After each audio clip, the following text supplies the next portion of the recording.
A gente pode ter uma prisão relacional que está ligado a uma promessa que foi feita no passado.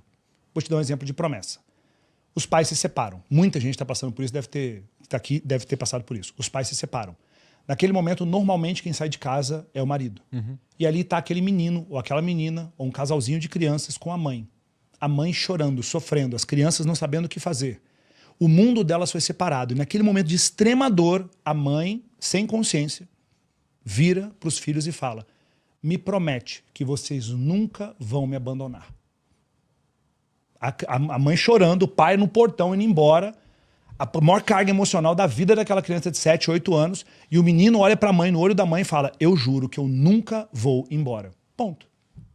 Ali foi criada uma prisão relacional. Ali foi criada uma promessa. A pessoa nem lembra disso, mas aquilo está dentro dela. Aí esse cara hoje não consegue ter uma família, não consegue ter um relacionamento, ele não consegue fazer a empresa crescer. Porque quando a empresa começa a crescer, existe uma teia emocional, que é essa prisão relacional. A empresa começa a crescer, a mãe olha e projeta o pai que foi embora naquele filho. E agora, quando a empresa está começando a crescer, ela começa com doenças psicossomáticas. Ela começa com uma pseudodepressão. Ela começa com alguma coisa. E prende aquele jovem, ou aqueles filhos, numa teia. E aí os filhos não conseguem ir porque eles acham que eles têm que voltar para ficar. Porque eles fizeram uma promessa de salvar. E aí entra um grande desafio. Quais são as promessas que foram feitas verbalmente ou promessas veladas que aconteceram, que prendem você até hoje?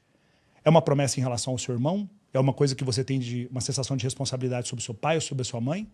Que nunca realmente foi necessário aquilo, mas você continua alimentando dentro de você e isso impede com que você avance.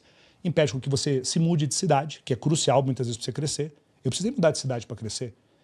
Que impede com que você conquiste outros níveis dentro da tua empresa. E aí tem uma outra coisa ainda que é louca. Imagina o seguinte, que você vai crescendo financeiramente.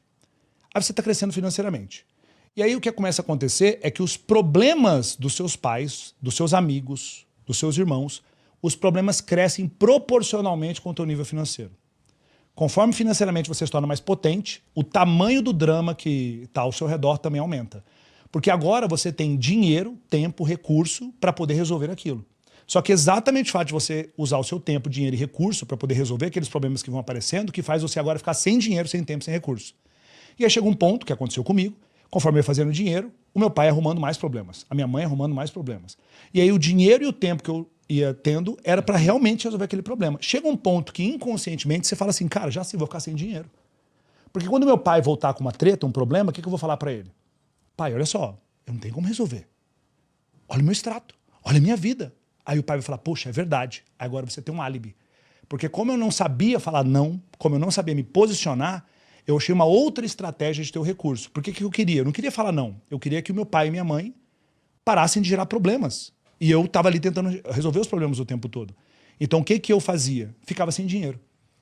Lembra na síndrome da Fênix, o guerreiro? Aí quando eu estava lá no fundo do poço, meu pai vinha e falava, olha, não tenho dinheiro nenhum, não tenho dinheiro nenhum, olha como é que eu tô.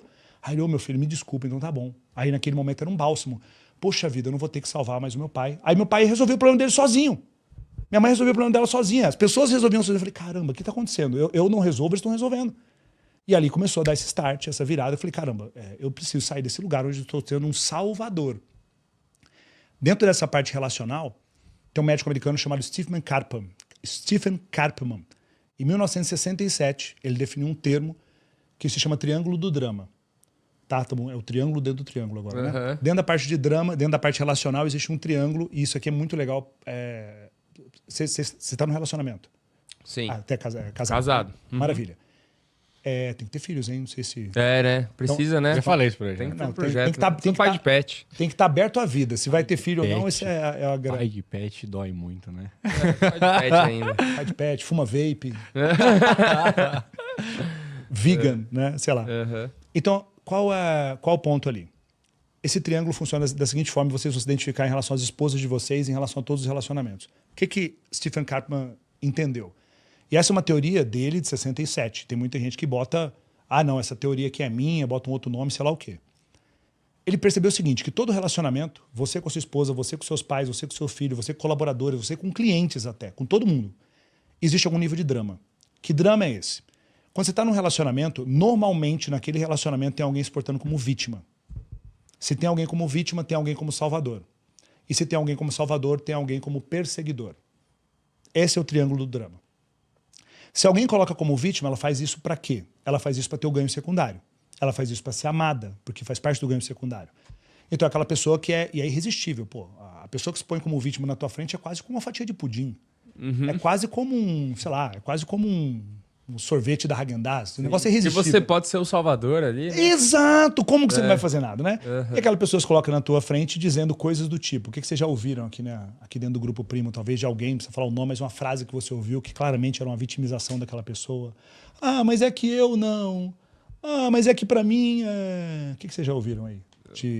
Ah, Não teve tempo. não tive tempo. Pô, mas... Ah, cara, eu não consigo, cara. É muito longe. Não, pra mim assim não dá, sabe? Essas coisas clássicas. De, tipo, até...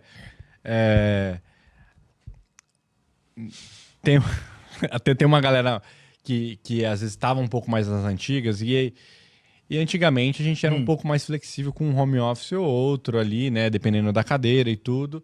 E aí quando você fala assim, pô, galera, não dá, a empresa tá crescendo no nível de foguete, a pessoa tem que estar aqui mais presente pra segurar o negócio. Assim, cara, eu acho que não é pra mim, eu acho que eu não consigo.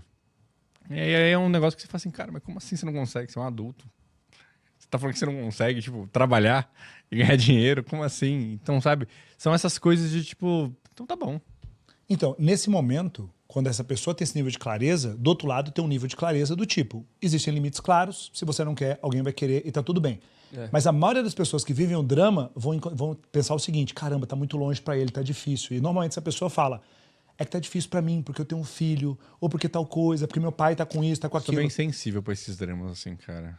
É bem difícil eu cair no drama. Beleza. Então, assim, mas você funciona de um determinado jeito. Sim. Só que eu quero ver como é que você age em relação às outras pessoas e outras áreas do drama. Quando alguém se vitimiza, normalmente quem aparece do nada é a pessoa com o perfil salvador. O que o perfil salvador faz? Essa pessoa quer salvar. Sim. Porque existem duas grandes questões aqui. A pessoa vítima, ela aprendeu que quando ela é vítima, ela vai ser amada. E o que as pessoas querem, em última instância, não é nem provar que elas... Não é nem ter sucesso, elas querem ser amadas, elas querem provar que elas estão certas. Então, eu aprendi na minha infância, talvez, vendo que quando eu fiquei doente com 7 anos de idade, o meu pai que nunca parava, o meu pai ficou uma tarde inteira comigo. E aquela criança olha e fala, caramba, meu pai tá aqui comigo, eu fiquei doente. Meu pai sai do quarto, quando eu começo a tossir, ele volta. Caramba, como é que eu posso viver mais isso ao longo da minha vida? E essa criança aprende uma estratégia, porque ela viu, ouviu e sentiu no passado, e agora ela aprende essa estratégia e repete ao longo da sua vida inteira. E agora essa criança é uma vítima, só que ela trabalha aqui no setor de vídeo, ela trabalha na Portifel, ela trabalha lá no Grupo Virtus, ela é, sei lá, uma pessoa que trabalha comigo no Protagon. E essa pessoa, quando se põe como vítima, ela espera que apareça o Salvador. Então, ela espera que o vício dela seja alimentado. E o Salvador precisa que o vício dele seja alimentado. Então, é uma coisa simbiótica. Entendi. É o viciado que vai morar perto da boca de fumo. Então, o Salvador, ele sempre escolhe pessoas ao seu redor que são disfuncionais, para que ele possa salvar. Se eu quero salvar pessoas, eu não posso encontrar pessoas que sejam saudáveis. Então, eu tinha esse padrão, porque eu tinha muito padrão de Salvador. Então, quando eu encontrar uma namorada, era a namorada que só dormia com Rivotril, era a namorada que tinha problema com os pais, era a namorada que estava devendo mais de 500 mil, que tinha diversos problemas. Nossa, Então, terrível isso. então, mas era o padrão.